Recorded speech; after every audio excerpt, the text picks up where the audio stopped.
ہماری مائیں بہنیں اور ہماری بوڑھیاں جس طرح کپڑے پاک کیا کرتی تھیں، میں کیٹاگوریکل سٹیٹمنٹ دے رہا ہوں تاکہ بات سمجھ آ جائے، اس سے آج کی جو مشینیں ہیں نا یہ بہت بہتر پاک کرتی ہیں، کیونکہ وہ پانی کو اس طریقے سے یعنی نتھار نہیں سکتی تھی کپڑوں کو، یعنی وہ گندے کپڑے یا پلید کپڑے نکالے تو وہ صاف بالٹی میں ڈالے، تو جب بالٹی میں ڈالتے ہی وہ سارا پانی گندا ہو گیا، جب تک آپ اوور فلو نہ مسلسل کرواتے رہیں، بہتا پانی نہ ہو، وہ تو صرف دریا پہ ہو سکتا ہے، یا آپ نے موٹی ٹوٹی کھولی ہوئی ہو اور نیچے ٹپ ہو بڑا جس میں مسلسل پانی اوور فلو ہو رہا ہو، اس میں آپ تھوڑی دیر ڈالیں اور نکل جائے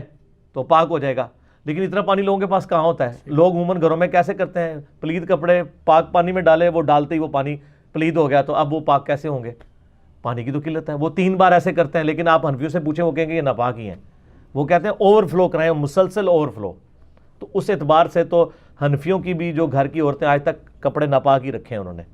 اب ذرا آ جائیں فاشی ان کے ڈاکٹرائن میں، میرا معاملہ علیحدہ ہے، وہ میں بعد میں بتاتا ہوں کہ یہ مشین کو جب آپ کنیکٹ کرتے ہیں نا فریش پانی کے ساتھ، تو یہ دھونے کے بعد ایک بار پورا نیا فریش پانی لے کے پھر کھنکال کے اس پانی کو نکال کے پھر دوسری بار پانی لے کے تیسری بار لے کے 3 بار وہ پورے پانی کو نکالتی ہے، جو ایک عام عورت کے لیے فٹیک بہت مشکل ہے۔ سر صحابہ کرام کے زمانے میں تو پینے والا پانی بھی مشکل سے ملتا تھا، اس زمانے میں آپ سمجھیں گے کہ یہ جو فقہ حنفی نے کپڑوں کو پاک کرنے کا طریقہ بتایا ہوا ہے، اس طرح صحابہ نے تو کبھی پاک نہیں کیے، نہ ان کے پاس اتنا پانی تھا، بس پانی لیا، نجاست دور کی،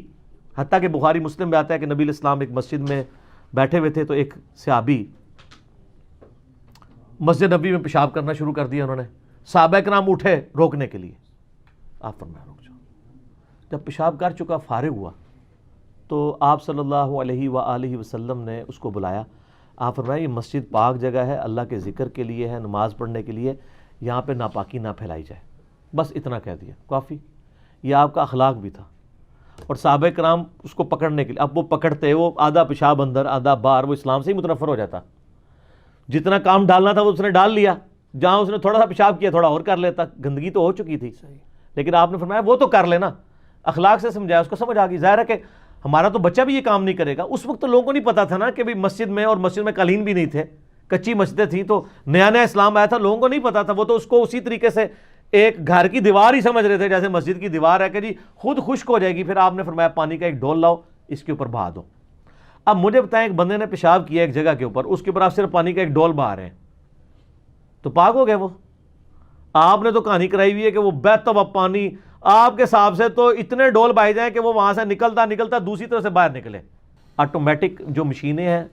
وہ اچھے طریقے سے پانی پاک کر دیتی ہیں، لیکن اس میں کم از کم 3 دفعہ اس کو آپ اس سائیکل کو ریپیٹ کروائیں، پانی وہ فریش لے، دوسرے کو نکالے، پھر لے، پھر وہ سینٹریفیوگل پروسیس کے تحت کرتی ہے نا، تو وہ سارے کا سارا پانی نکل جائے، تو یہ پانی پاک تو کوشش کریں کہ ناپاک کپڑوں کو الگ ہی دھوئیں، پاک کو علیحدہ، لیکن ظاہر ہے گھر میں یہ مشکل ہو جاتا ہے۔ دھوبی کا بھی یہ حکم ہے کہ دھوبی کو اگر آپ ناپاک کپڑے دیتے ہیں اور اس کو پورا طریقہ نہیں آتا تو آپ جب کپڑے آئیں تو وہ ناپاک ہی تصور ہوں گے، جب تک اس کو طریقہ نہیں آتا، یا تو اس کو ایجوکیٹ کریں تو بعد میں اس کو ایک بار نتھار لیں، اور اگر آپ نے پاک دیے ہیں تو آپ کے لیے پھر اب وہاں پہ حسن ظن ہے کہ پاک دیے ہیں تو ضروری نہیں اس نے ناپاک میں دھوئے ہوں گے، وہ پاک ہی واپس آ گئے، تو آپ وہم نہ کریں۔